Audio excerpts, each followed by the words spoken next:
otra noticia de esta semana es la idea de dividir dentro de lo que es el espectro universitario. El gobierno intenta dividir a las universidades de distintos puntos de nuestro país. La Universidad de Buenos Aires decidió levantar la emergencia presupuestaria tras alcanzar un acuerdo con el gobierno de Javier Milei por los gastos de funcionamiento. Va a recibir una suba del 270%. Y esto tiene un tufillo a una cuestión política de un arreglo con Emiliano Jacobiti, el vicerrector de la UBA. Ahora, cuando hablamos de que Dios atiende solamente en Buenos Aires, nos referimos a la capital federal, porque cruzando el Costequi y Santillán ya es otra cuestión. Ana Laura Ruggiero es, además de ser abogada, es profesora, es secretaria general del sindicato Anduna, con una pata en la Universidad de Avellaneda y está en comunicación con nosotros. Ana, mi nombre es Rodrigo Marcogliese, ¿cómo andás? Hola, buenas tardes, Rodrigo, ¿cómo estás? Bien, bueno, comentando un poquito la situación o el panorama que lo vemos periodísticamente, al menos desde afuera, y me gustaría saber qué es lo que opinás acerca de, no solamente el desfinanciamiento que propuso el gobierno, sino esto de dividir universidades cercanas, universidades no cercanas. Mira, ya desde el primer momento que no tenemos un tratamiento de las paritarias particulares desde inicios del año, como se tiene que hacer un llevada adelante, una paritaria nacional, eh, se puede esperar cualquier cosa. De los envíos, los últimos envíos del gobierno nacional son discrecionales, ¿no? Son montos discrecionales que no terminan de confeccionar lo que legalmente se entiende por un acuerdo paritario. En las últimas propuestas fueron diciendo que proponían seguir el ritmo de la inflación, pero no en base a una discusión y un acuerdo real de lo que hoy sufre el devaluamiento del salario de cada trabajador y trabajadora. Así que nada nos sorprende, lamentablemente, en lo que es la discrecionalidad, la arbitrariedad que hoy toma el gobierno nacional, en este caso favoreciendo solamente a quien es más visible o queremos hacer más visible dentro de todo el sistema universitario, que obviamente no es solamente la Universidad de Buenos Aires.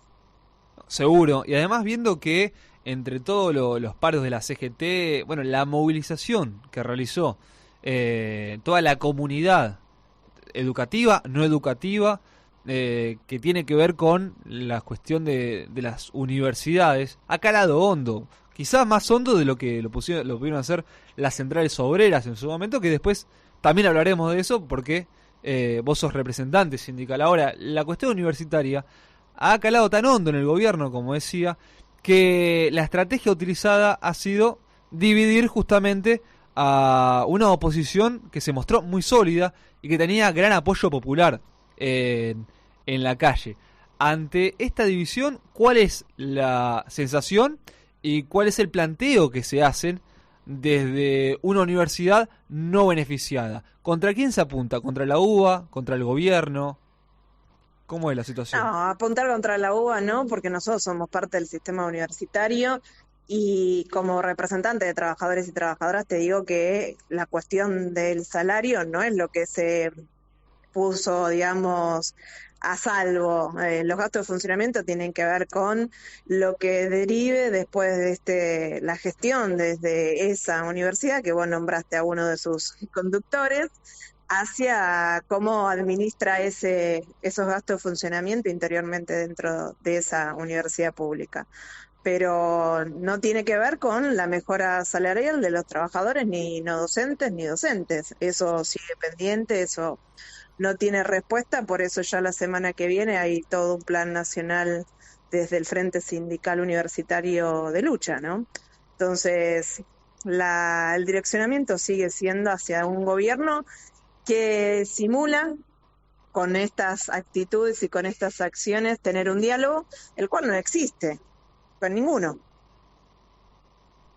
Hace una cuestión de un mes entrevistamos aquí a Calzoni, rector de la UNDAV, que nos comentó que era cuestiones de meses, que se pudiera seguir o no con las clases. Que él era optimista en que se iba a llegar a un acuerdo, pero que dependía de muy pocas cosas que continúe la educación como se venía dando, y que esas pocas cosas salariales no llegaban. Eso fue hace un mes. Ha pasado un mes. ¿Cómo sigue la situación?